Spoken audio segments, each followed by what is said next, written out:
Florida State survived the woke mind virus. Yes, that's true. The calgorithm has been defeated, and Florida State has their first win of the season. And for once, they didn't look like a complete, absolute embarrassment. Now, again, not a complete embarrassment. They were still pretty embarrassing. There's a lot of sadness going on there. But I think when we look at the sadness and the terribleness, if you're a Florida State fan, the good thing is it's not DJU's fault. It's not the offense's fault. Maybe besides them and all the terrible penalties, but other than that, it's the offensive coordinator's fault and the coach's fault. We're gonna get into it in a little bit more detail. Hope you're having a phenomenal night. We're gonna be dropping some recaps. They're hopping out, dopping out. All these great games happen in the same schedule, so trying to get these knocked out as best as I can. I appreciate it if you like the video. If you don't like the video, just like the video, dog. Leave a comment. Tell me what your team is and if your team is undefeated. Getting into this, I like to start off with a fun fact. Fun fact of the day. The goddamn commies out there in UC Berkeley had at one point 400 total yards, and I'm sure after this is at the 3-minute mark in the fourth, so they finished with over 400 total yards and did not score one touchdown the entire night. This is some very, very, very elite level commie socialism type vibrations. They really bought into the meme, I think, a little too hard. They were just giving Florida State plays. They just wasn't making anything. They just didn't want to transfer or make sure that they could take advantage of the opportunities that they had. It was really amazing. They just wanted to make sure Florida State could stay in the game as much as they could. So as the true gosh dang calgorithm what are they? They're not Cougars. They're Bears. Whatever they are, the Golden Bears came up and they showed out to show a lot of appreciation for Florida State. Really pat him on the back and make him feel good in the ACC. Look, early on, Cal was looking like a team. I like what they were doing. I like that quarterback. That quarterback can wiggle. That quarterback can do some nice things. I like what they were doing with the run game. I like some things from Cal. I didn't like their defense that much. It just seemed that it was hard for them to mess up on defense because of some of the awful, abysmal play calling. I mean, just to give you a talk, at this 2-minute minute, right when they got the ball back from Cal, when they unsuccessfully drove down the field in their own territory with like under 2 minutes left in the field in the game, they come out and pull a Deion Sanders, a Shador Sanders. They throw 3 plays down the field, like bombs down the field. Stop the clock on 3 consecutive plays, and then just gave Cal the ball back and let them convert on a 4th and 13. Look, that's not important. That's not important. That's not important. What is important is the fact that Florida State won. And you got to be happy about it. So let's kind of go through some of these things. Let's go through some memes. Let's go through some situations. We're gonna look at the box score. We're gonna tell you the real issues, real problems, and real situations, and kind of take it from here. As we know, the calgorithm was running wild on Twitter and on TikToks and different things like that. Shout out to the Cal people for really embracing being a part of the ACC and coming in it with their arms wide open. And it seems like the college football world has accepted them as well, so that's good to see. It's good to see that woke mind virus, they're still spreading it up there. You know what I'm saying? They had rainbows out there. They was putting pronouns on things. I like it. I like them making sure that they stay core to what they got going on. Now, on to the box score. Like I said, DJ Ugalele is not a bad quarterback.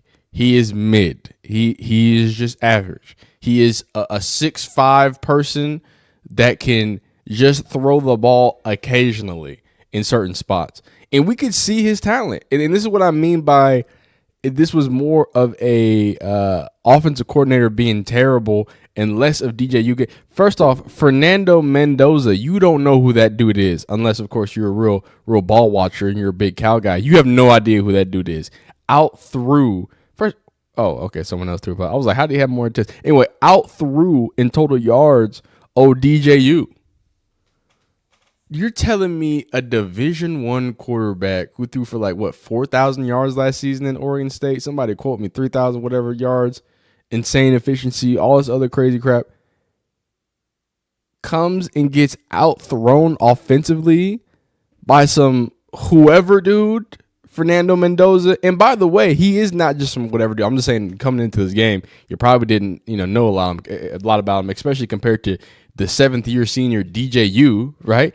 And give Fernando a little bit of credit. That dude was slinging it. I like this kid. Now, we've got to get some touchdowns. We've got to be able to be great for our offense and be able to finish drives. That's what I want to see from old Mendoza. But everything else I saw was phenomenal. Everything. He was ripping that thing. He had a lot of trust in his wide receivers. I mean, he could it hops out of his hands, son. It can hop out of his hands. I was happy to see him. And then more importantly, homie was doing a bit of scooting too. He was getting loose in some big times, big third down, second down conversions. He was using his legs and the ways in doing it big. The running backs were going crazy. I mean, just spreading the rock around. Okay, so this is very conducive to this. I felt like I saw 17 different running backs, and this is. Oh wait, first I'm not looking at the right thing. Okay, so not 17. Where's the goddamn Russian? I'm looking right at the Russian. Yeah, so I felt like I saw different running backs going in there. They spread it around a little bit.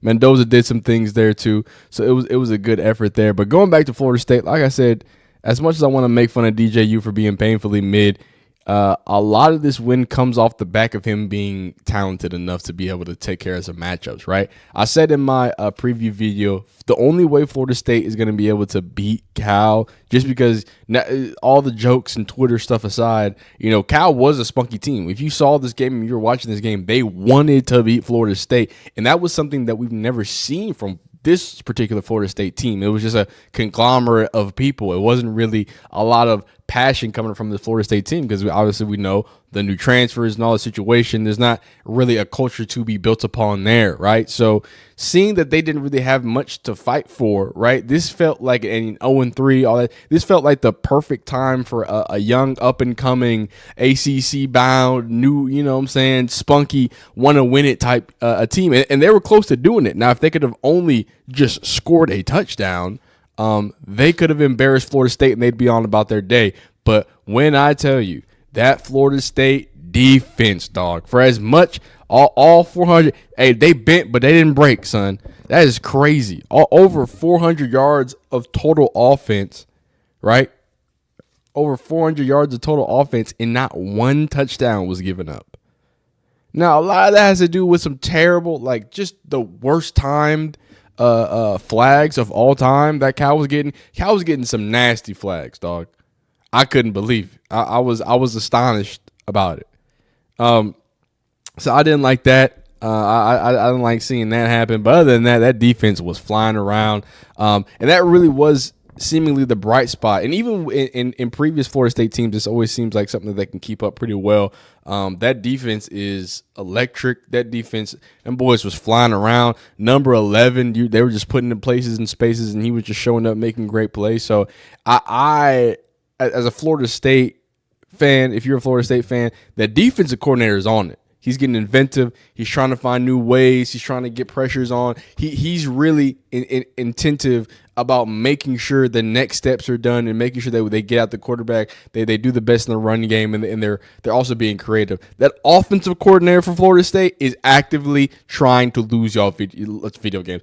Actively trying to lose y'all games.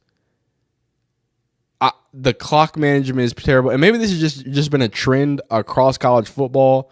But I don't know what happens. Maybe Mario Cristobal opened a vortex or something whenever he did that thing in Miami and Pitt won. Or what team was it whenever just all they had to do was kneel it out and they would have been good, but they decided to throw it 17 times and then like fumble it and then give them the ball, whatever. That opened up a time vortex for these coaches.